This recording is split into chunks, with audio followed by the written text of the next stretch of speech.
Isang mapagpalang araw po sa lahat ng kasundo na nakikinig ngayon. Kuya Bari, itago niyo na lang po ako sa pangalang Badong. Ako po ay tubong Iligan. Ang itatampo ko pong kwento ay nangyari noong taong 1977. 32 anyos po ako noong panahon na iyon. Binata pa po ako sa edad na ito sapagkat wala talaga akong kursong mag-asawa. Ngunit nang makilala ko ang kaisa-isang babae na nagpatibok po ng aking puso, nagbago ang pananaw ko sa buhay. Pare, balita ko may piyesta raw dun sa Karatig Baryo sa susunod na araw. Gala naman tayo roon. Huwag kang mag-alala, dadalhin ko ang kabayo ko para hindi na tayo mahirapan pa sa paglalakad.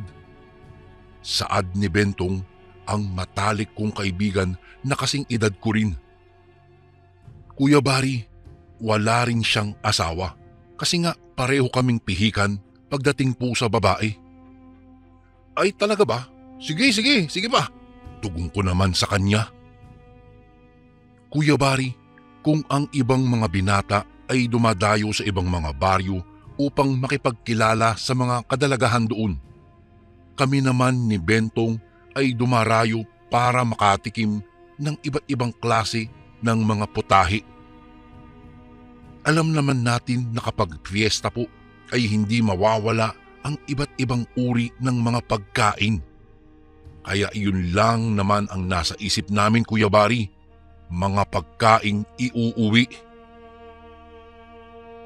Kinabukasan, habang nangunguha ako ng mga sanga ng mga patay na kahoy upang gawing panggatong sa may kakahuyan doon sa may paanan ng bundok, ay napansin ko ang isang babae na nakaputi. Nakalugay ang mahabang buhok nito na tumatabon sa kaliwang parte ng kanyang mukha. Nakatayo po siya sa isang malaking bato at nakatanaw sa malayo. Batid kong hindi niya napansin ang aking presensya sa lalim ng kanyang tila iniisip. Ipinagwawalang bahala ko na sana ang gawin ng babae, ngunit nasipat ko na mukhang tatalon siya sa bangin sa kanyang nadudungawan. Kung kaya't hindi na ako nag-atubili pa at mabilisan ko siyang hinila papalundag sa lupa. Saka ko palang nasilayan ang kakaiba niyang ganda nang pareho na kaming nabuwal sa lupa. Napagtanto ko pa nga na umiiyak pala siya gawa ng mga tumutulong likido sa aking mga kamay. Pakialamero! Bulyaw ng babae sa akin, kasabay ng pagdapo ng malutong niyang sampal sa pisngi ko, Kuya Bari. Aray! Ikaw na nga itong tinulungan ko, ako pang iyong sinaktan. Hoy miss, si nanay at tatay ko ay hindi nananakit sa akin kaya huwag kang umasta na para bang ang laki ng kasalanan ko sa iyo. Dapat nga magpasalamat ka pa sa akin dahil iniligtas kita. Tingnan mo nga yung lalim ng bangin na yan. Sa tingin mo ba mabubuhay ka kung malalaglag ka riyan? Patuyang turang ko. Sa puntong iyong, Kuya Bari, ay nanggagalaiti talaga ako sa galit. Naiinis talaga ako sa ginawa niya sa akin. Ano? Salamat? Pasalamatan mo yung mukha mo. Pakialamero ka.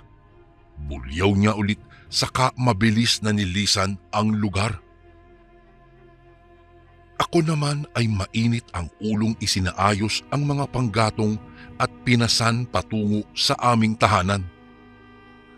Ay, kung anong ganda niya ay siya ring kapangit ng kanyang pag-uugali. Pwe!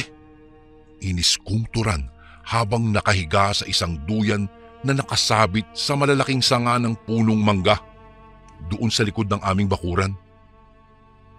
Pabalik-balik kasi na sumasagi sa isipan ko ang ginawa niyang sampal sa akin. Uy, sino yung kinakausap mo, pre? Untag ni Bentong na nasa likuran ko na pala. Ikinuwento ko sa kanya ang nangyari at kung gaano tumaas ang presyon ko sa ginawa ng babaeng tinulungan ko na nga, ako pa ang naging masama. Akala ko naman kung napaano ka na pare. Nagsasalita ka kasing mag-isa. Akala ko nahipnotismo ka na ng isang aswang. Bulalas niya na ikinatawa ko naman. Ayan ka na naman sa mga kwentong aswang na yan. Uy Bentong, tandaan mo, 32 anyos na tayo. Pare, hindi na tayo bumabata. Kaya tigilan mo na nga yung kapapaniwala mo sa mga aswang-aswang na kwentong yan. Patalak kong saad sa kanya. Ito kasing si Bentong Kuyabari. Marami daw naririnig na mga kwento tungkol sa mga aswang mula sa kanyang lolo at tinuruan daw siya nito ng mga pangontra na maaaring ipanlaban niya sa mga nilalang ng dilim. Ayon pa sa kanya. Ay, nga pala, maiba ako. Tuloy ba yung lakad natin bukas pare? Doon sa kabilang baryo, yung may piyesta? Tanong ko sa kanya. Ayun ba? Oo naman. Kaya nga ako naparito para paghandain ka ng mga supot. Alam mo na, dating gawi. Saad niya na kumindat pa sa akin Kuya Bari. Ngumisi naman ako sa kanya. Oo naman, alam na yun. Saad ko sa kanya at nag-appear pa kaming dalawa. Kinabukasan, sakay sa kabayo ay nagtungo kami sa baryo na may piyesta. Bawat bahay na sa tingin namin ay mayroong maraming handa ay pinuntahan namin kaagad Kuya Bari. Nakikain, nakiinom at nakihalubilo kami sa iba pang mga panauhin. At syempre pa ay hindi nakaligtas sa amin ang iba't ibang klase ng mga pagkaing nakahain sa bawat mesa. Tinikman namin ang mga iyon. Nagsilid din kami sa daladala naming mga supot. Hindi na iyon napansin ng mga may-ari ng bahay na kinainan namin dahil abala nga ang mga ito sa kani-kanilang mga bisita. Nang makarami na kami ng silid, ay nagpasya na kaming umuwi. Pare, sapat na siguro ang mga ito. Ani ni Bentong at inayos na ang kabayo niya upang makasakay na kami. Sa puntong iyon Kuya Bari, ay may nasipat akong isang pamilyar na bulto ng isang babaeng naglalakad patungo sa aming kinatatayuan. Hay, napamura akong bigla nang makilala ko kung sino iyon. Akala ko ay bubulyawan niya ako nang matapat siya sa gawin namin. Matiim kasi siyang nakatitig sa akin na sa tansya ko po ay mangangain na ng tao sa sama ng kanyang mga tingin ipinukol. Ngunit hindi siya gumawa ng aksyon. Tumingin lamang siya sa bitbit kong mga supot at seryosong nagwika. Mag-ingat kayo sa mga pagkaing nilantakan nyo. Baka mayanggaw kayo. Bago pa siya lumisan, ay nakakaloko ang pagnising pinakawalan niya. Kami naman ni Bentong ay parang ipinako sa kinatatayuan namin. Pakilamera! Sigaw ko sa papalayong babae. Lumingon lamang siya sa akin at mabalasik ang pinakawalan niyang mga titig. Pare, sino ba yun? Mukhang mainit ang dugo mo sa isang iyon ah. Tanong ni Bentong nang mawala sa paningin namin ang babae. Siya yung babae. Siya yung sinasabi ko sa yung babae na nakaaway ko sa may kakahuyan. Tugon ko kay Bentong. Ay, yun ba? Pare, ang ganda naman pala niya eh. Pero pre, hindi maganda ang aura ng isang yun ah. Pansin ko lang ang mabigat na aurang nakapaloob sa kanya. Saad ni Bentong. Ay nako, pare, sinabi mo pa. Pagsang-ayon ko naman. Bago kami nagtungo papauwi sa amin, ay pinainom muna ni Bentong ang kanyang kabayo sa may sapa na nadaanan namin. Habang umiinom ang kabayo, ay namahinga muna kami sa lilim ng isang puno at kinain ang mga dala naming bring house. Kahit na 2:00 na ng hapon ay tirik na tirik pa rin ang haring araw. Masaya namang kaming nagkwentuhan tungkol sa mga bahay na napuntahan namin na hindi namin kakilala at nakuhaan namin ng mga pagkain. Dala ng kabusugan ay naidlip muna kami roon. Sa paggising ko ay sinipat ko ang suot kong relong pambisig. 5:30 na pala ng hapon. Hindi namin namalayan na nakatulog na kami ng ilang oras doon sa ilalim ng puno. Tinapi ko na sa balikat si Bentong upang gisingin siya. Nagulat din siya nang makitang papalubog na ang araw. Nilinga namin ang kanyang kabayo. Naroon pa rin naman ito sa gilid ng sapa at nanginginain ng mga damo. Napasarap ang tulog natin, pre. Anya na nag-uunat ng mga braso. Nagtungo na siya sa kanyang kabayo, samantalang ako ay inayos ang mga supot na pinaglagyan namin ng mga pagkain.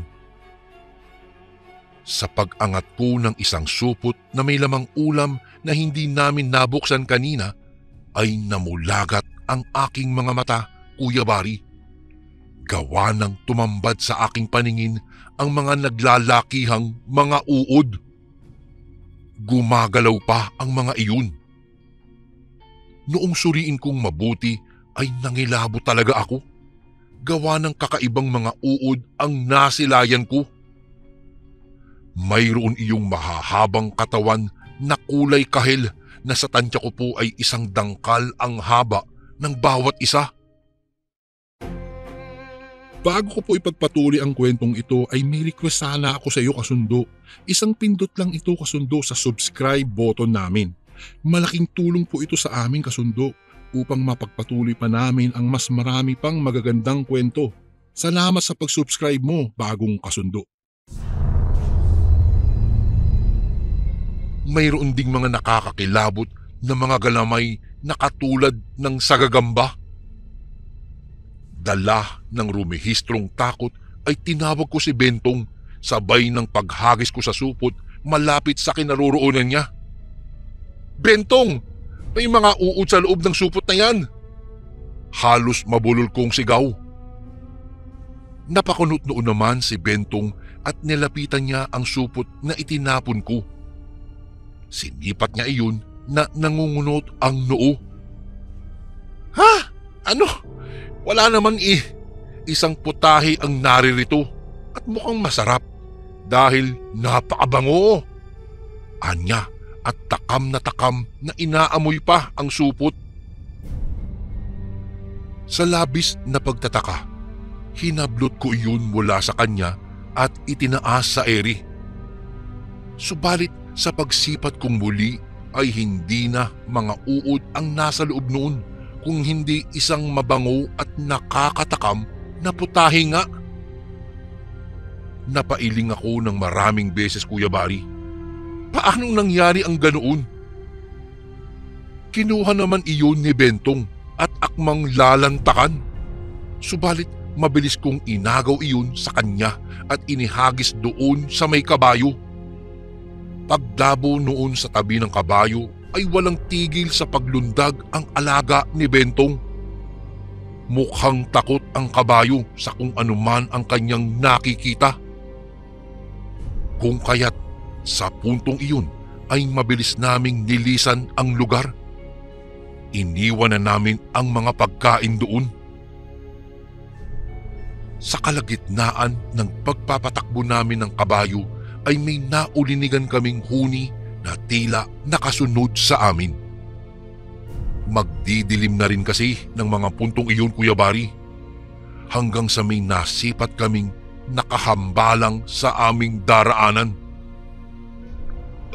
Ano kaya ang isang iyon? Takang tanong ko habang inaaninag kung ano ang nakahambalang sa aming dadaanan. Sa paglapit namin sa nakahambalang na iyon ay nasipat namin ang isang napakalaking itim na baboy. Naggulat na lang ako nang biglang hinataw ng malakas ni Bentong ang kabayong sinasakyan namin, kaya humarurot ito sa pagtakbo at ipinaliko-liko niya sa iba't ibang direksyon na dinadaanan namin. May awok! Anya na sinagad na ang tulin sa pagpapatakbo ng kanyang kabayo. Anong awok ang sinasabi mo? Tanong ko sa kanya habang kumakapit ng mabuti sa kanyang baywang upang hindi ako malaglag. Pare, isang aswang ang awok. Tugon niya sa wari ko ay takot na takot. Akala ko ay pinagtitripan lang ako ni Bentong, subalit nang nilingon ko ang sinasabi niyang awok ay nasilayan ko ang unti-unti nitong paglaki na mistulang nag-aanyong tao. Hindi na ako nagdalawang isip pa. Kaagad akong nagsisigaw sa puntong iyon, Kuya Bari. Laking pasasalamat ko na lamang at nakarating kami sa bahay na ligtas, kahit pa nga ay para kaming panawan ng ulirat sa tindi ng aming takot na nadarama namin. Sa bahay ko na rin pinatulog si Bentong ng gabing iyon. Ang karanasan namin ng gabing iyon ay ikinuwento namin sa aking tatay kinabukasan. Ayon pa kay tatay, kadalasan daw ay nag-aanyong itim na baboy ang mga awok upang linlangin ang mga kanilang mga magiging biktima. Kami naman ni Bentong ay nagimbal sa aming mga narinig. O ano pare ngayon? Naniniwala ka na ba sa mga aswang? Tanong sa akin ni Bentong at napatango na lang ako sa kanya. Nang sumunod na araw ay bali-balita sa aming baryo na mayroon daw isang taga-kabilang baryo ang nayanggaw doon sa baryong katatapos lang magdiwang ng fiesta. Nanlaki ang aking mga mata nang napagtanto kong baka kami rin ay nayanggaw kung kinain namin ang ulam na kinuha namin doon. Ayon pa sa ilan kong kababaryo, Kuya Bari, ay ang pangyayanggaw daw ay hindi ginawa ng mga taga roon. Sa tingin daw nila ay isang dayo ang gumawa noon sapagkat wala naman daw napabalita na may aswang na naninirahan sa nasabing baryo. Maraming mga haka-haka ang binuo ng mga kababaryo ko, Kuya Bari. Hindi ko na alam kung ano ang paniniwalaan ko.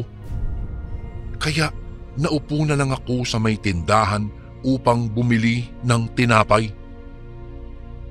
Sakto naman sa pagtayo ko upang iabot ang pera sa tindera ay bumangga ako sa isang babae.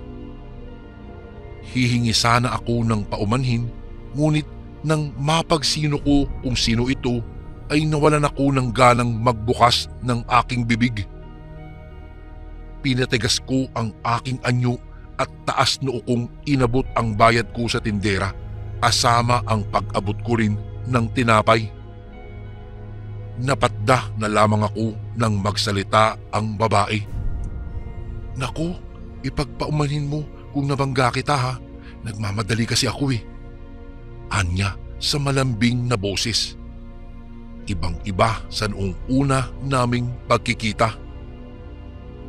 Nagkatinginan kami, mata sa mata at tila ba mayroong isang malamyos na musika ang humaplos sa aking dibdib, Kuya Bari, nang marinig ko ang malambing niyang boses.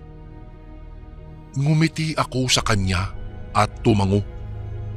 Sa puntong iyon ay tila idinuyan ako sa alapaap. Hoy Badong, nakangangaparian, ay umalis na si Sinag. Untag ng tindera sa akin. Napahiya pa ako ng kaunti sa aking ginawi, subalit masaya pa rin ako sa kadahilanang nalaman ko ang pangalan niya. Sinag, ang gandang pangalan. Bagay na bagay sa kanyang kagandahan.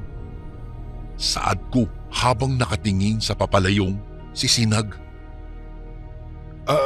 Kilala niyo pala siya nang? Tanong ko sa tindera na si Manang Tata. Ay oo, bagong lipat lang sila ng kanyang nakakatandang kapatid. Balita ko'y patay na ang kanilang mga magulang, kaya sila na lang ng kanyang kapatid ang magkatuwang sa buhay. Doon sila nakatira malapit sa paanan ng bundok, doon sa baryo Matingting. Naglalako si Sinag ng mga sariwang prutas at gulay upang makatulong sa kapatid niya sa pang-araw-araw nilang pangangailangan. Naku, mabait na bata iyang si Sinag, yan ang napansin ko sa kanya. Pero alam mo ba Dong, hatin-atin na lang ito ha. Ang sabi kasi ng iba ay magkaiba daw ang itsura ng magkapatid. Kung nakakabighani daw ang ganda ni Sinag, nakakatakot naman daw ang pagmumukha ng kanyang nakakatandang kapatid. Sa narinig ko mula kay Manang Tata ay sumagi sa aking isipan ang nakita kong anyo ng isang awok noong gabing humambalang sa dinaraanan namin ang aswang na nag-anyong baboy na kulay itim. Hindi ko alam kung bakit ang eksenang iyon ang naisip ko nang banggitin ni Manang Tata ang mga katagang nakakatakot ang pagmumukha. Sa pag-uwi ko sa aming tahanan, Kuya Bari, hindi na nawala sa aking gunita ang napakagandang mukha ni Sinag, maging ang malambing nitong boses. Na kahit anong gawin ko ay hindi na siya nawawala sa aking isipan. Tinawanan na lamang ako ni Bentong nang ilahad ko sa kanya ang aking nadarama para kay Sinag, nang minsang napadalaw siya sa aming tirahan. Naku pre, tinamaan ka ng lintik. Sabi ko na nga ba, tulak ng bibig, kabig ng dibdib. The more you hate, the more you love, ang datingan pare. Anya na mukhang natutuwa sa nangyayari sa akin. Naikwento ko rin kasi sa kanya na hindi na ako gaanong nakakatulog ng ilang mga gabi pagkat tanging si Sinag lamang ang naglalaro sa aking isipan. Kaya isang araw ay napagpasyahan kong magtungo sa tahanan ni na Sinag kahit pa hindi ko naman talaga alam ang eksaktong kinaroroonan noon. Ay, susuyurin ko na lang ang buong baryo Matingting. Magtatanong-tanong na lamang ako roon kung nasaan banda ang bahay ni Sinag. Saad ko sa aking sarili. Noong mga panahong iyon, Kuya Bari, desidido na talaga akong magtungo sa kanila kahit na mag-isa lamang ako. Tinapos ko na muna ang aking mga gawain gaya ng pangangahoy, pag-iigib ng tubig at sa bandang mga 3:00 ng hapon ay gumayak na ako. Hindi ko na ipinaalam pa kay Bentong ang lakad kong iyon, subalit nang napadaan ako sa tindahan ni Manang Tata ay naroon si Bentong at nagpupumilit na samahan ako. Hindi na ako nakatanggi sa kanya. Sakay ng kanyang kabayo ay nagtungo kami sa baryo Matingting. Pasado 4:30 na nang makarating kami roon.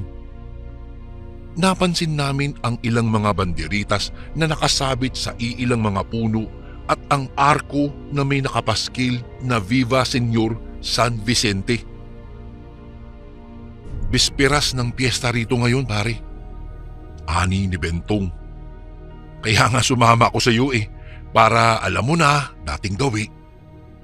Ay naku, buang ka talaga, Bentong. Si Sinag ang pinunta ko rito, pre. Hindi mga pagkain. Saad ko naman at binatukan pa siya. Uy, iba na talaga pag tinamaan ng dintik nakakalimot na sa ating mga modus. Natawa-tawang wika niya na ikinangiti ko naman. Nagtanong kami sa isang lalaki na sa tansya ko po ay nasa 50 anyos na nadaanan namin sa bandang may simbahan ng baryo Matingting. Maayong hapon nung, pati ni Bentong sa kanya. Maayong hapon sad kaninyo, unsa may akong ikaalagad. Ani ng matanda na ang ibig sabihin, Kuya Bari, ay Magandang hapon din sa inyo. Anong maipaglilingkod ko? Nung naaba kay kailanga sinag ang ngalan. Mangunta na lang untame kung diin dapit ang ilang Pinoy anan. Sagot ko naman na ang ibig sabihin ay, Manong, may kilala ba kayong sinag ang pangalan? Magtatanong lang ho sana kami kung saan banda ang kanilang tahanan. Si Sinag baka mo. Doon pa sa dulo nitong daan ang bahay nila. May tatawirin pa kayong maliit na sapa bago makarating doon. Pagkarating nyo roon sa may sapa ay may matatanaw kayong 2 kubo. Ang pinakauna ay ang sa kanila. Matapos magwika ng lalaki ay gumayak na kami ni Bentong patungo sa daang itinuro niya. Medyo malayo-layo rin ang nilakbay namin, Kuya Bari, bago makarating sa isang sapa. Madilim na rin ang paligid kaya minabuti na naming sindihan na ang gaserang daladala namin. Sa pagdating namin sa sapa ay may kakaibang amoy ang sumasabay sa ihip ng hangin. Amoy na tila ba nagmula sa putik. Patuloy lang naming tinawid ang maliit na sapa at natanungan namin ang 2 kubo. Sa pagdating namin sa unang kubo ay nasipat naming nakabukas ang pinto nito. Tinawag ko si Sinag, subalit walang taong sumagot kaya lumapit na kami roon at sumilip sa may pintuan nila. Maliwanag naman sa loob ng kubo dahil may 2 malalaking lampara ang naroroon. Tumambad sa aming mga mata ang isang mahabang mesa na puno ng iba't ibang klase ng pagkain. Natakam kami sa humahalimuyak na amoy ng mga pagkaing nakahain doon sa hapag. Tao po! Tao po! Sinag, naririto ka ba? Malakas na tanong ni Bentong, ngunit wala pa ring bakas na may tao roon. Maligayang kapistahan, Senyor San Vicente. Saad ni Bentong at kinuha ang dala niyang itak. Lumikha siya ng isang maliit na hiwa sa kanyang daliri at dali-daling kumuha ng pinggan na nakapatong doon sa mahabang mesa. Naglagay siya ng 3 hiwa ng adobong manok sa isang pinggan at isang sandok ng kanin. Ako naman ay nakatanaw lang sa ginagawa ni Bentong, Kuya Bari.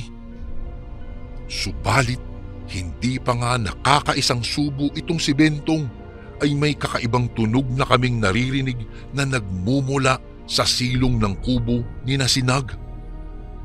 Sunod-sunod ang mahinang pag-iwik ng baboy doon at kasunod noon ay ang pagkalampag nito sa sahig na yari sa kawayan. Sa puntong iyon, nagkatinginan kami ni Bentong. Huwad ang mga pagkaing naririto, Paring Badong. Malakas na sigaw ni Bentong sa akin, Kuya Bari, habang ipinapakita sa akin ang mga laman ng pinggang hawak niya. Napamulagat ang mga mata ko nang makita ko sa ibabaw ng pinggan ang naglalakihang mga uod. Paglipad ng tingin ko doon sa mahabang mesa ay nangilabot talaga ako sa aking mga nasilayan dahil puno ng putik ang mesa na may nakahalong nabubulok na mga karne. Dagdag pa ang nakakahilong amoy na nagmumula roon. Humanda ka, Paring Badong. Mukhang mapapalaban tayo sa mga aswang. Mariing sambit ni Bentong. Sa puntong iyon ay luminga-linga ako sa aking paligid. Wala namang ibang nilalang ang naroroon maliban sa aming 2. Nasipat kong inihanda ni Bentong ang dala niyang itak at mabilis na tinungo ang labasan ng kubo. Sinundan ko siya at nasipat kong tinutugis niya ang isang malaking baboy na kulay itim. Subalit biglang nawala ang baboy. Hinanap namin iyon ngunit bigo kaming makita ang baboy doon. Ilang minuto pa ang lumipas nang bigla na lang may umatake kay Bentong. Hindi naman ako nakagalaw sa labis na takot nang masilayan ko ang isang nakakakilabot na nilalang. Maitim ang mga balat niyon at pulang-pula ang kanyang mga mata. Nabitiwan naman ni Bentong ang dala niyang itak dahil sa pagsakal sa kanya ng aswang. Napaatras ako, Kuya Bari, at laking gulat ko nang bumangga ang likod ko sa isang katawan. Paglingon ko ay hindi ako makapaniwalang si Sinag pala ang naroroon. Matigas ang kanyang anyo na nakatingin kay Bentong. Tila sinusukat niya kung kailan tatagal ang ginagawa ng aswang sa kaibigan ko. Magsasalita pa sana ako, subalit narinig ko ang isang impit na paghiyaw ang pinakawalan ng aswang. Nang tinignan ko si Bentong ay nakaupo na ito sa lupa at hinahabol na niya ang kanyang paghinga. "Kuya, ayos ka lang ba?" Pag-aalalang tanong ni Sinag sa isang lalaking may malaking peklat sa mukha na siyang may hawak ng bagakay na nakatarak sa likod ng aswang. "Huwag kang mag-alala, kapatid ko. Maayos naman ako. Itong mga kaibigan mo ang dapat nating tanungin." Tugon ng lalaki kay Sinag. Tinitigan kong mabuti ang anyo ng aswang, Kuya Bari. At sa puntong iyon ay dahan-dahan itong nagpalit ng anyo. Hanggang sa tumambad sa amin ang itsura ng lalaking napagtanungan namin ni Bentong doon sa may simbahan. Akmang tatayo pa sana ito, subalit maagap na sinunggaban iyon ng kapatid ni Sinag at tinaga ang liig nito. Kahit na nakalungay na ang kabilang parte ng liig ng lalaki, ay nakatayo pa rin ito ng matuwid na tila ba nagpapabatid ng kanyang kakaibang lakas. Sumargo ang masaganang dugo nito at mabilis namang pinutol ng kapatid ni Sinag ang natitirang bahagi ng liig ng lalaki. Bago pa tuluyang malaglag sa lupa ang ulo ng aswang, ay nabuhusan na ni Sinag ng gas ang katawan nito at sinilaban iyon kasama ang naputol nitong ulo. Makalipas ang ilang minuto ay ganap ng naging abo ang katawan ng aswang. Dinala kami ni Sinag sa kanilang kubo.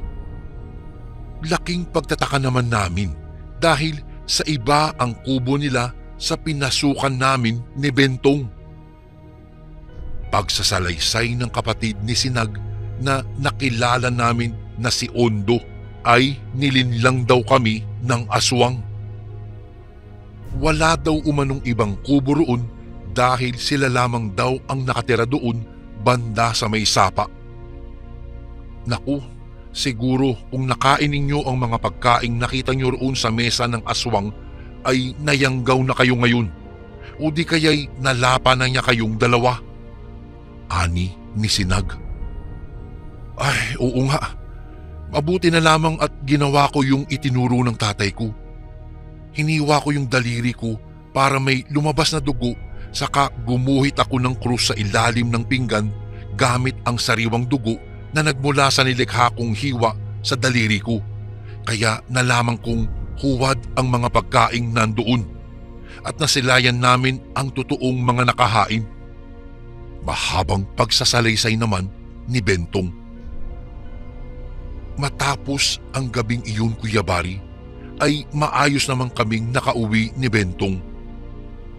At dahil sa mga pangyayaring iyon ay napagpasyahan naming magkaibigan na itigil na ang pagpunta sa mga fiesta. Dahil sa pagligtas sa akin ni Sinag at Ondo ay naging madalas na ang pagdalaw ko sa kanila upang magpasalamat at manligaw na rin sa magandang dalaga. Sa awa naman ng Diyos ay matagumpay kong napaibig si Sinag sa akin. At magpahanggang ngayon, Kuya Bari, magkasama pa rin kami ng asawa kong si Sinag. Heto nga, at katabi ko siya habang isinusulat ko itong kwentong ito para sa inyong channel. Ang mga pangyayaring iyon sa buhay ko ay naging bukas na aklat sa mga apo namin. Nalaman nila na minsan ay nilinlang kami ng kaibigan kong si Bentong at napadpad sa huwad na fiesta sa bahay ng aswang. Hanggang dito na lang po ang aking kwento, Kuya Bari. More power po sa inyong channel. Ako po ang inyong baguhang kasundo na lubos na gumagalang, Badong. Ito naman po ang ating pangalawang kwento.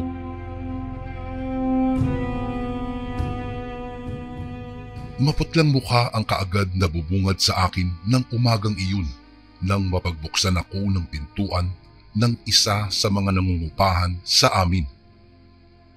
Siya ay si Gemma. Kung mukha ang pagbabasihan ay mas matanda po ako sa kanya ng ilang taon. Sa pagkakaalala ko po, Kuya Bari, higit 3 buwan na siyang nangungupahan. Gemma, nandito ako upang maningil.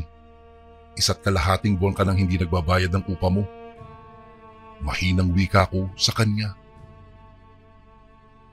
Maliban sa pangalan at trabaho ni Gemma ay wala na akong alam na impormasyon tungkol sa kanya.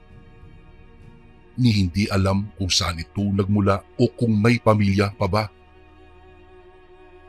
Simulat sa pool, talaga namang napaka-misteryosa ng dating niya.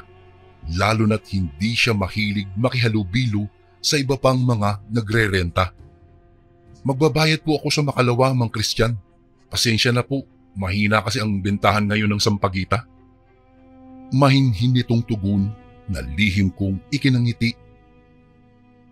Naintindihan ko naman ang sitwasyon ni Gemma, kaya hinayaan ko na lamang siya. Dati pa man ay kapansin-pansin na ang pagiging mahinhin ng dalaga. Mayroon din siyang gandang taglay na talagang kakaiba. Sa kabila ng kahirapan at problemang hinaharap niya, ay sobrang bata pa rin niya kung iyong titignan. Ay, ganun ba, Iya? O sige, babalik na lang ako sa makalawa. Ani ko bago siya iniwan. Magandang araw sa iyo, Kuya Bari, at maging sa mga sumusuporta sa channel mo. Kamusta na po mga kasundo? Itago nyo na lang po ako sa pangalang Christian. 43 taong gulang at nagpaparenta kami ng bahay at lupa ng aking asawa na itatago ko na rin sa palayaw na Rosa. Ang kwentong ibabahagi ko po sa inyo ngayon ay ang naging karanasan ko at ng aking pamilya 10 taon na ang nakalilipas. Pareho kaming laking lungsod ng aking asawa. 12 taon na kaming kasal at may 2 kaming anak. Sa aking pagkakaalala, 3 taong gulang pa lamang noon ang panganay kong anak, samantalang ipinagbubuntis pa lamang ng aking asawa ang bunso naming anak nang mangyari ang nakakakilabot na nakaraan. Balik tayo sa aking kwento. Kuya Bari, lampas 11:00 na ng tanghali ako noong nakabalik sa bahay. Eksakto namang dahil katatapos lang makapagluto ng aking asawa para sa magiging pananghalian namin ng araw na iyon.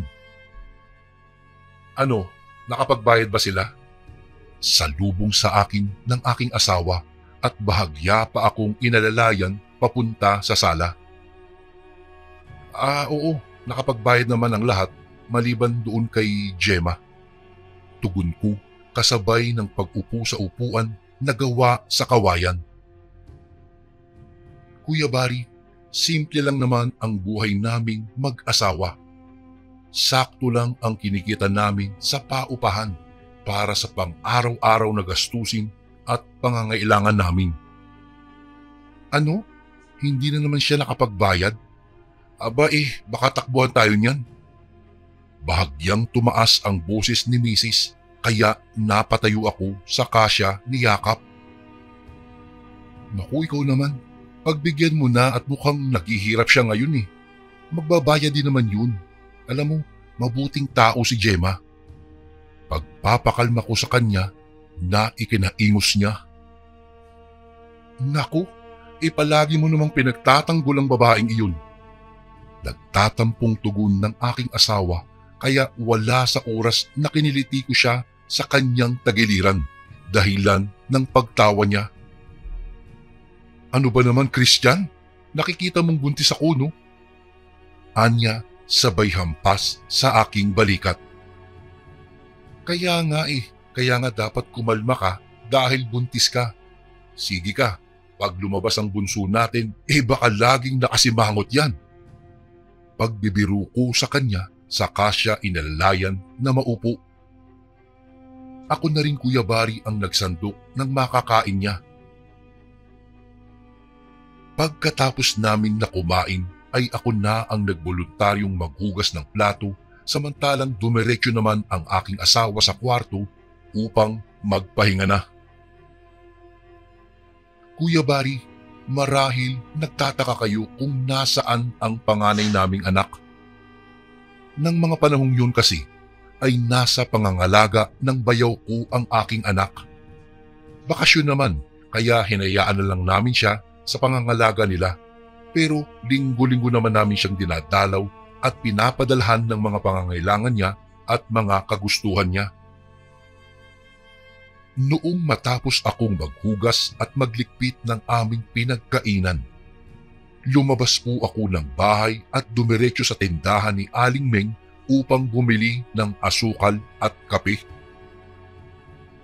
Nakasalubong ko pa nga si Gemma at nakita kong naliligo siya sa pawis niya at may daladala pang mga sampagita.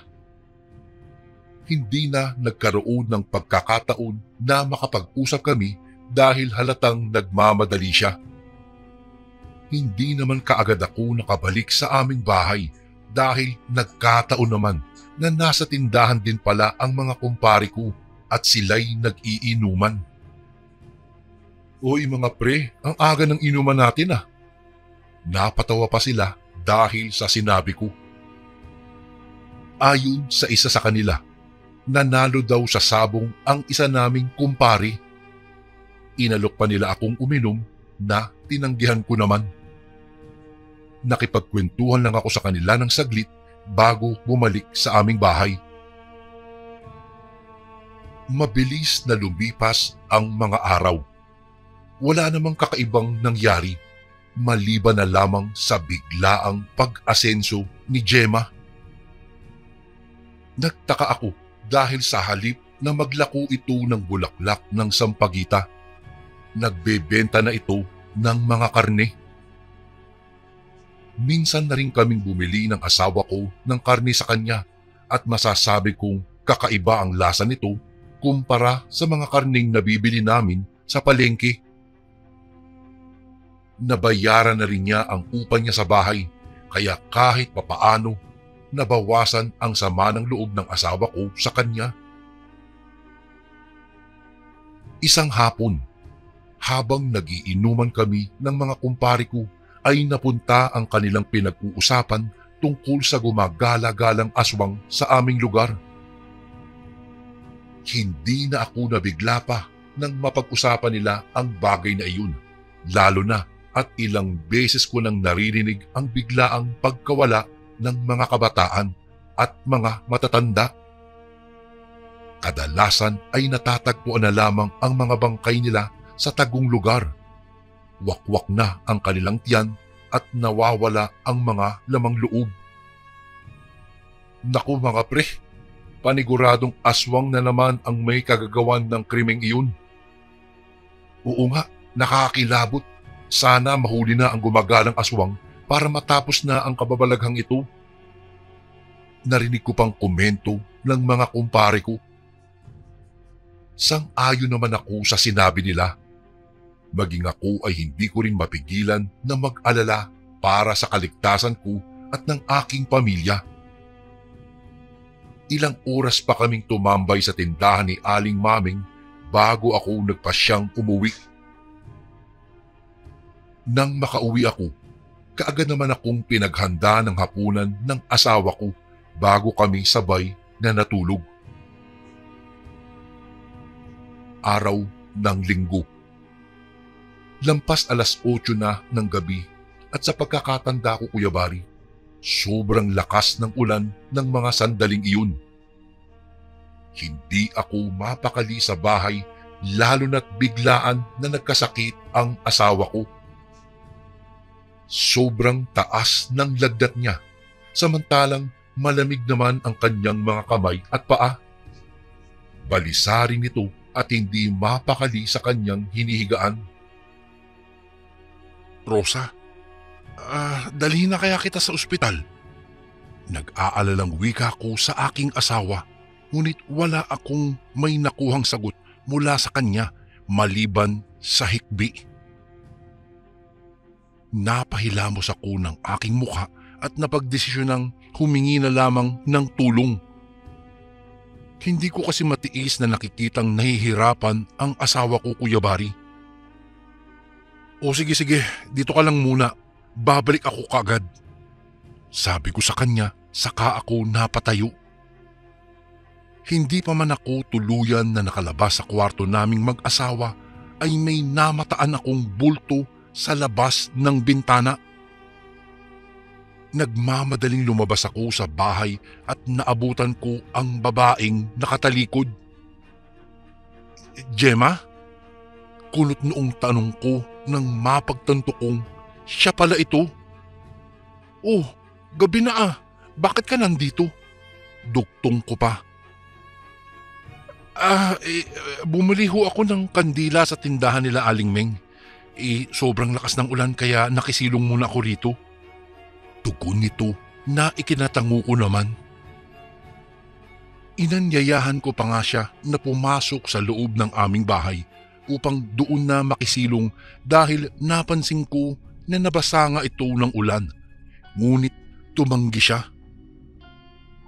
Kaagad din naman itong nagpaalam sa akin. Napasulya pa ito sa bintana saka nagmamadaling umalis. Napakamot na lamang po ako sa aking ulo nang tuluyan siyang mawala sa aking paningin. Kaagad naman akong dumiretso sa tindahan ni Aling Meng. Nagbabaka sakaling bukas pa rin ang tindahan niya. Bago ko po ipagpatuloy ang kwentong ito ay may request sana ako sa iyo, kasundo. Isang pindot lang ito, kasundo, sa subscribe button namin. Malaking tulong po ito sa amin, kasundo, upang mapagpatuloy pa namin ang mas marami pang magagandang kwento. Salamat sa pag-subscribe mo, bagong kasundo. Noong makarating ako sa pupuntahan ay naabutan ko pa si Aling Meng na naglilikpit ng kanyang mga gamit. May payong akong dala, ngunit dahil may kalakasan ang hangin ay nabasa pa rin ang suot kong maong na pantalon. "Oh Chris, may bibilhin ka ba? Buti nakaabot ka." Baling nito sa akin. Nabanggit kasi ni Gemma na bumili siya kanina ng kandila dito. Tugon ko nang tuluyang makasilong ako sa tindahan nila. Bahagya ko pang pinagpag ang suot ko upang kahit papaano ay matanggal ang basa sa aking damit. "Ano ka mo? Si Gemma? Hindi naman siya dumaan dito Sagot niya pabalik na ipinagtaka ko. Natigilan ako ng bahagya, ngunit sa halip na mag-usisa ay sinabi ko na lamang ang aking pakay. Hindi ko pala nabanggit, Kuya Bari, ang asawa kasi ni Aling Meng kilalang manggagamot sa aming lugar. Sa kabutihang palad naman ay sumama silang mag-asawa sa akin pabalik sa bahay. Noong makarating kami ay gising pa rin ang aking asawa. kaagad na tiningnan ni Mang Adong ang kalagayan ng asawa ko. Naku, inaaswang ang asawa mo. Diretsong pagbalita ni Mang Adong na ikinabigla ko naman. Ayon pa sa kanila, hindi na bago iyon lalo na at buntis pa ang aking asawa. Pinagalitan pa nga ako ni Aling Meng dahil sa ginawang pag-iwan ko kay Rosa upang puntahan sila sa kanilang tindahan. Mabuti na lamang daw at hindi dinalaw ng aswang ang asawa ko dahil kung nagkataon, baka inulam na ng aswang na iyon ang sanggol sa sinapupunan ng aking asawa. Mang Adong, maari bang malaman kung sino ang may gawa nito sa asawa ko? Tanong ko, kaya ng oras ding iyon Kuya Bari ay nagsagawa siya ng ritual.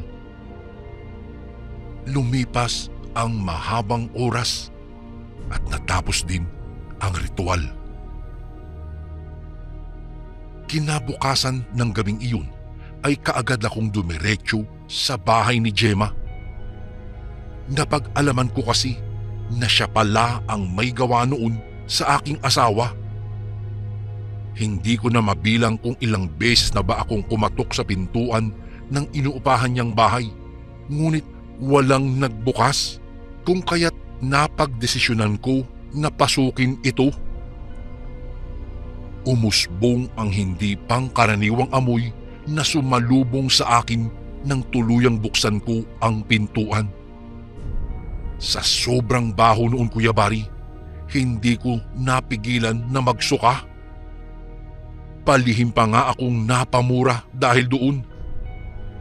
Ilang linggo pa lang simula noong hindi ako nakabisita sa inuupahan ni Gemma, subalit hindi ko akalain na umaalingasaw na pala ang baho sa silid niya. Napagpasyahan ko na sundan kung saan nagmula ang mabahong amoy na iyon hanggang sa dinala po ako ng mga paako sa banyo niya. Sunod-sunod na napamura ako nang matagpuan ko ang ilang bangkay na nakahandusay sa loob ng banyo. Maraming bungo ng tao ang nagkalat sa sahig. Halos manginig ako sa takot dahil sa karumal-dumal na nasaksihan ko. Hindi ko na natiis na manatili pa doon. Kung kaya't kaagad akong tumakbo papalabas ng bahay at dumiretso ako sa police station at kaagad na inireport ang aking nasaksihan. Noong malaman ito ng mga otoridad, ay kaagad silang gumawa ng aksyon. Pinuntahan ng mga pulis ang nasabing lugar at inimbestigahan ang krimen. Inabangan pa nila si Gemma, ngunit hanggang sa sumapit ang gabi ay hindi man lang ito nagpakita. Kaagad na pinahanap ng mga otoridad si Gemma, ngunit bigo talaga silang makita ito.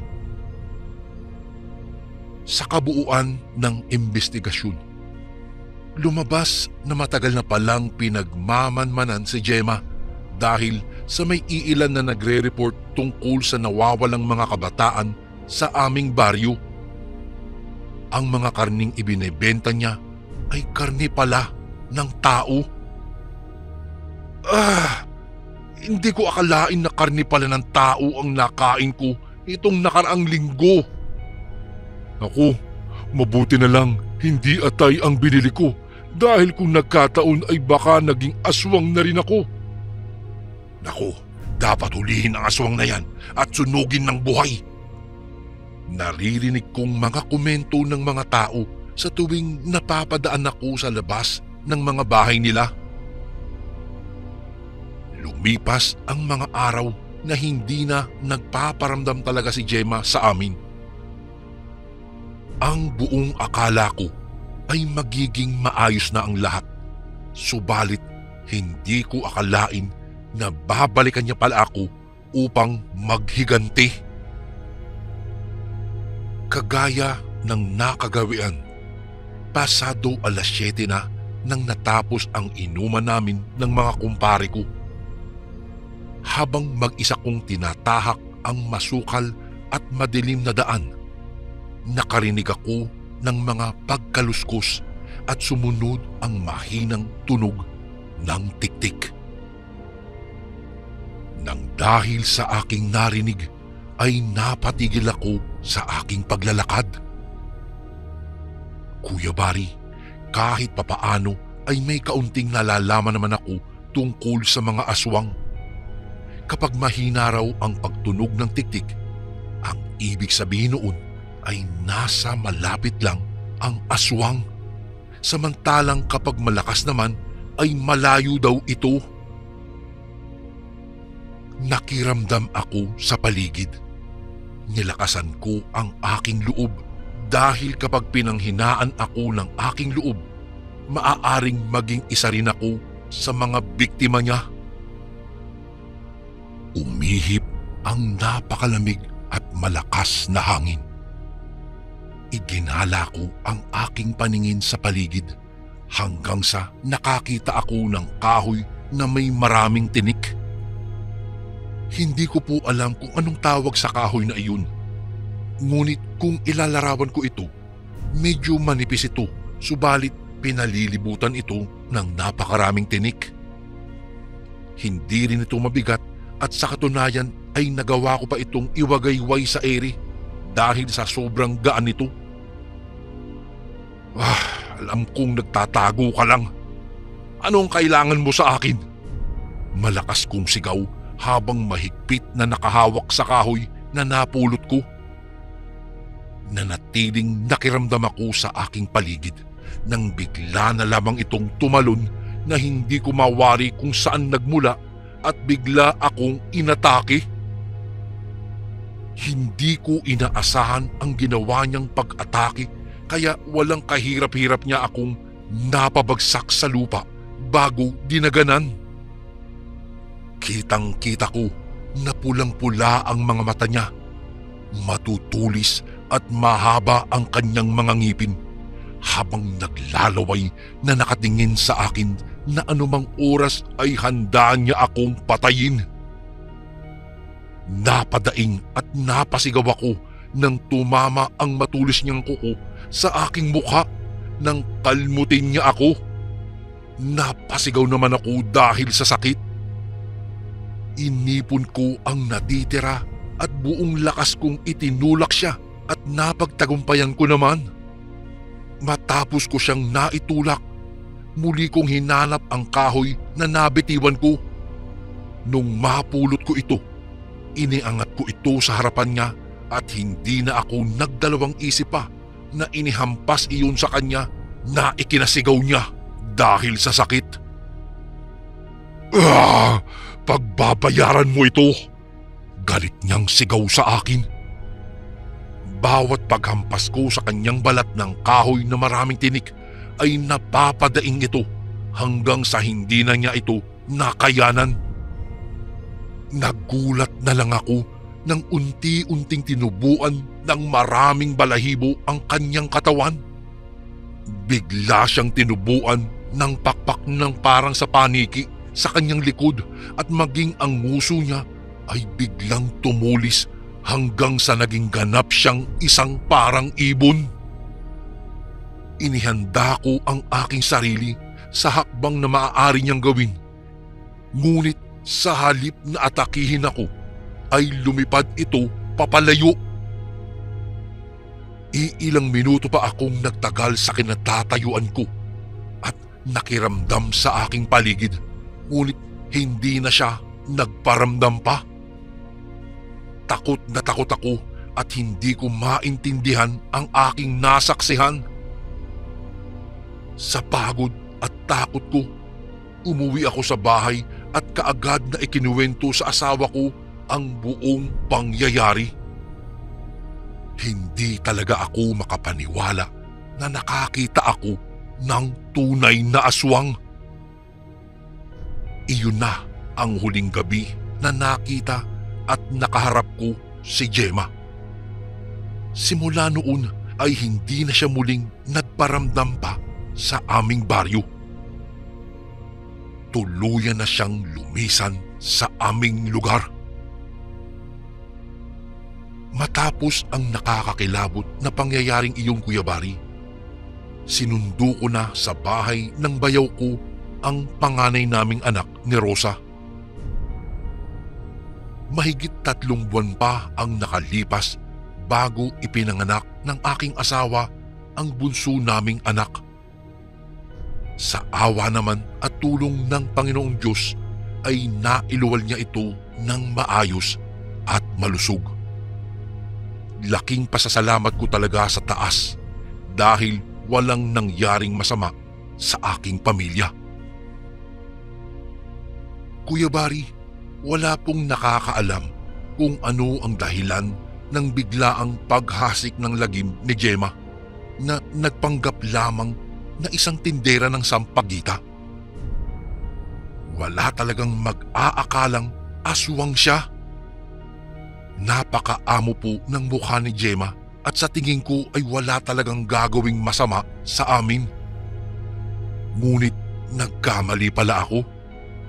Wala din pong nakakaalam kung pinamana ba ito sa kanya ng kanyang angkan o baka nayanggaw din lang siya.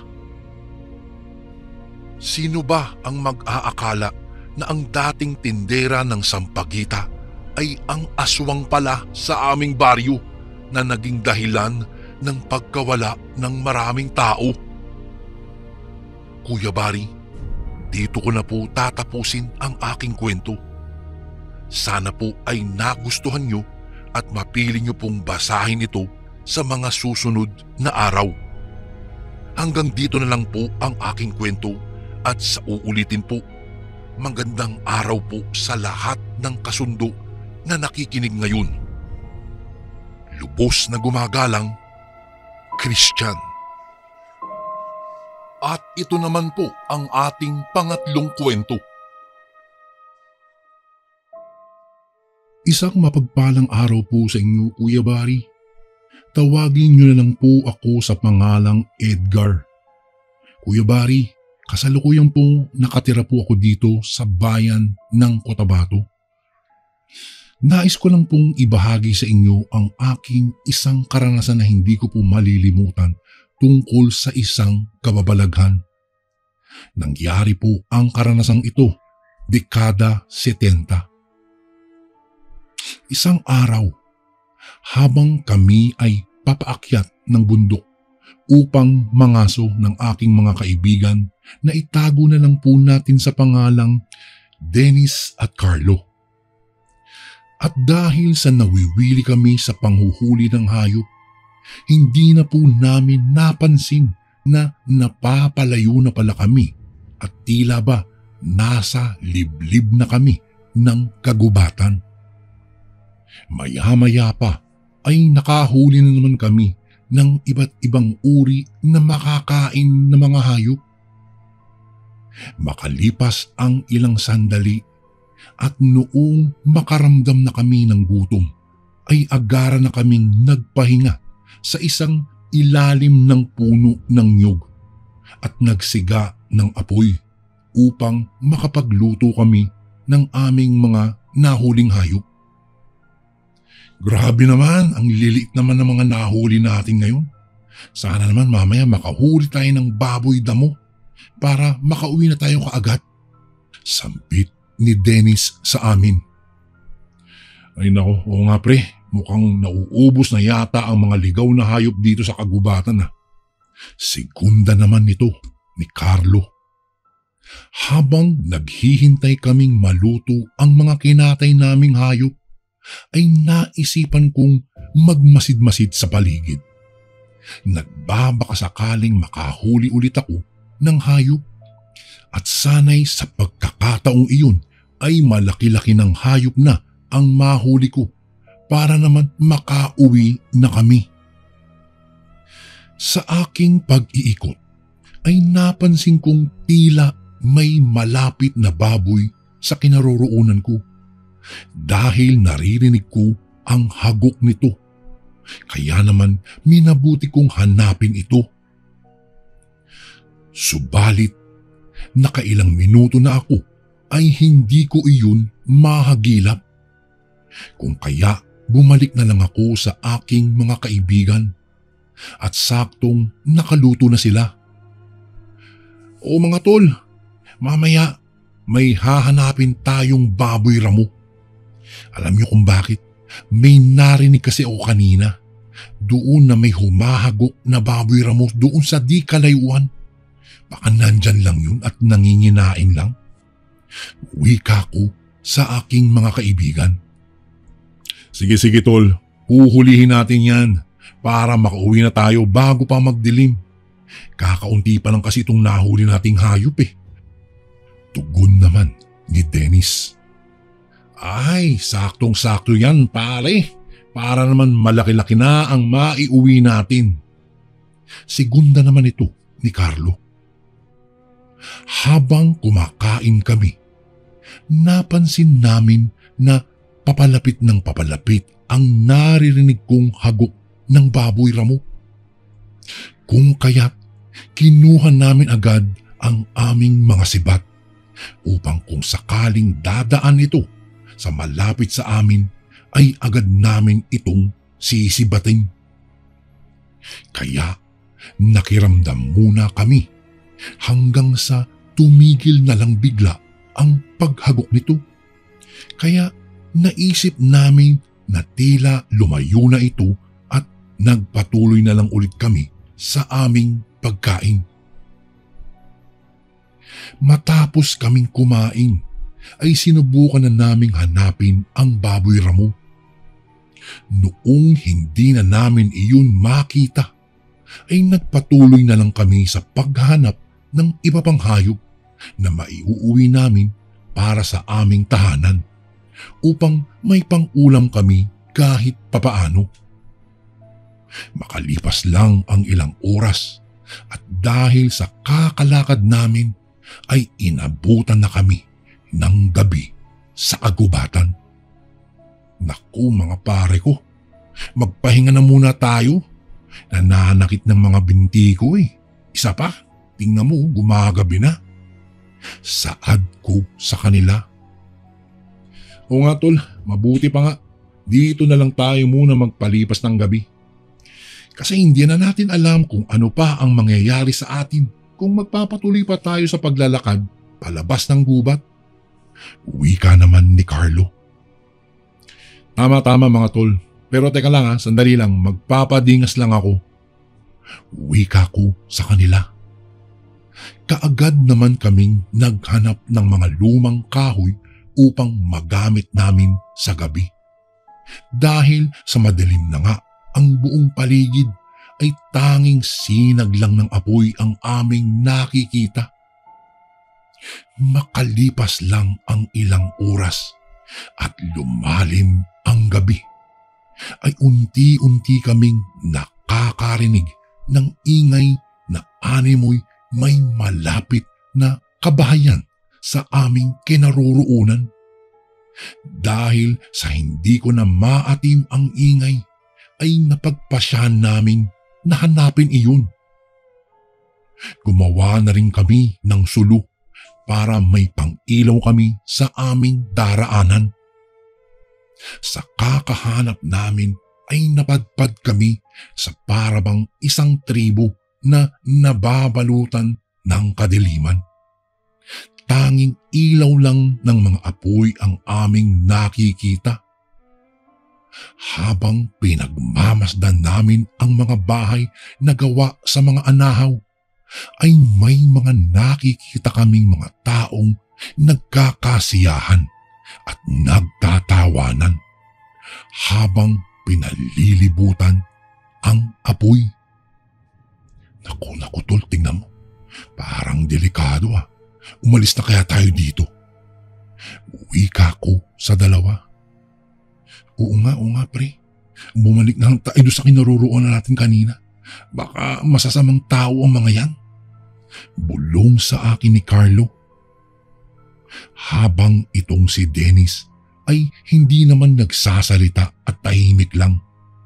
Wala itong ginawa kung hindi ang magmasid lang sa mga taong nagkakasiyahan. Dahil sa hindi pa nakontento itong si Dennis, ay lumapit pa talaga ito ng bahagya. Kaagad namin siyang sinundan at inaya ng bumalik. Pre, umalis na tayo dito. Wika ko sa dalawa. Teka, sandali. Nakikita niyo ba yung tingnan niyo, yung nakasako malapit doon sa nagbabagang apoy? Tanong niya sa amin. Oo pre, bakit? Anong meron doon sa sakong yun? Tanong naman ni Carlo kay Dennis. Akmang sasagot na sana ang kaibigan ko. Subalit natigilan ito dahil isang matandang lalaki ang biglang nagsalita sa aming likuran. Anong ginagawa niyo rito? Wika ng matanda sa amin. Dahil sa nagulat kaming tatlo, kung kaya ni isa sa amin ay walang nakasagot sa matanda. At muling nagsalita ito. Uulitin ko, ano ang ginagawa niyo dito sa aming lungga? At bakit nakamasid kayo dito? Ramdam na ramdam namin ang galit sa boses ng matanda. Kaya naman ay naglakas loob na akong magsalita. Manong, nangangaso lang po kami dito. Kaso po ay siguro po naligaw lang po kami at inabot po kami ng gabi dito. Utal-utal na sagot ko sa matanda. Ganun ba? Alam niyo bang pinagbabawal ang magmasid sa lugar na ito dahil sa ginawa niyo ay dito na kayo mamamatay. Akmang hahawakan na kami ng matanda, kung kaya agara na kaming kumaripas ng takbo. Nakarinig na rin ako ng sunod-sunod na huni ng wakwak, angil ng aso at malakas na pagpagaspas ng pakpak. Halos mabaliw na ako sa kakatakbo at walang makita sa daanan pagkat napakadilim na. Sakto namang nakasunod pala sa akin itong si Carlo at hindi pala nito binitiwan ang sulo na aming ginawa. Habang nananakbo kami ay tinanong ko si Carlo kung nakasunod ba sa amin si Dennis. Naku pare, hindi ko alam. Nung nagtakbuhan tayo, hindi ko alam, basta tumakbo na lang ako. Ikaw lang yung nakita ko pare, kaya kaagad akong sumunod sa iyo. Pero si Dennis pare, hindi ko na napansin kung saan tumakbo. Dahil sa sulo na dala ni Carlo, ay pinakiramdaman namin kung nasundan kami. Kaya naisipan kong ipatapon kay Carlo ang sulo. Carlo, itapon mo yung sulo na yan. Pasigaw kong utos sa kanya. Ha? Bakit? Paano natin makikita ang dadaanan natin kung itatapon ko ito? Tanong niya sa akin. Basta, itapon mo na. Sumunod ka na lang sa akin. Napansin ko namang kaagad itinapon ni Carlo ang sulo at nakasunod lang ito sa akin. Makalipas lang ang ilang sandali ay nakatakas na kami sa humahabol sa amin. Naku, nasan kaya si Dennis? Baka hindi na yung makauwi ah. Anong sasabihin natin sa mga magulang niya? Pag-aalalang tanong ni Carlo. Naku pare, sa totoo lang di ko alam. Kabadong sagot ko. Maya-maya pa ay narinig namin ang isang sigaw na pamilyar sa amin. Kaya't napahinto kaming dalawa ni Carlo at lumingon sa aming likuran. Huwag kayong hinto, Edgar! Carlo, bilisan niyong tumakbo. Huwag kayong magpapahuli. Sino yun? Teka, si Dennis yun, Edgar. Wika sa akin ni Carlo. Sandali kaming nagkubli at naghintay. Hinintay namin ang pagdaan ni Dennis. Noong maaninaga na namin ito, ay mabilis ko ng hinatak at mabilis na kaming kumaripas ng takbo. Dahil sa kakatakbo namin ay nakaramdam na ako ng panghihina. Kaya naman ay huminto muna kami sa pagtakbo. At sakto naman ay sa putikan ang aming nahintuan. Kaya kumuha kaagad ako ng putik para ipahid sa buong katawan namin. Sandali Edgar, anong ginagawa mo? Tanong ni Dennis sa akin. Basta magpahid ka rin ng putik sa buong katawan mo para hindi tayo maamoy ng humahabol sa atin. Matapos kaming maglagay ng putik ay minabuti namin na manatili na lang doon sa lugar na iyon upang hindi kami masundan ng mga humahabol sa amin.